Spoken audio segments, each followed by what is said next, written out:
নজর রাখবো পরবর্তী সংবাদে।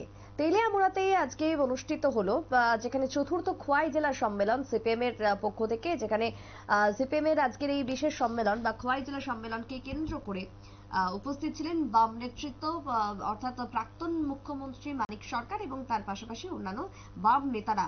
তবে আজকের এই অনুষ্ঠানের বা আজকের এই সম্মেলনের আগে সীতারাম ইয়েচুরির প্রতি শ্রদ্ধা জ্ঞাপন করলেন বাম নেতৃত্বরা। কি বক্তব্য উঠে এসেছে আজকের এই সম্মেলনকে কেন্দ্র করে প্রাক্তন মুখ্যমন্ত্রী মানিক সরকারের, শুনুন।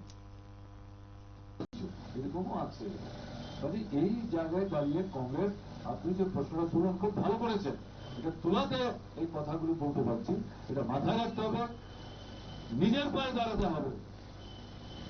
সিপিএম কে তার নিজের পায়ে দাঁড়াতে হবে, ইন্ডিপেন্ডেন্ট স্টেট,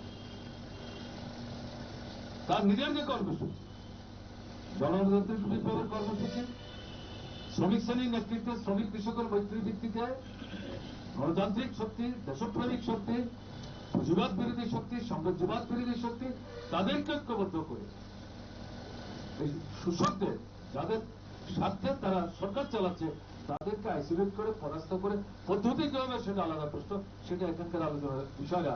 এটা পার্টিকুলার যখন হবে তখন ব্যাখ্যা করা যাবে।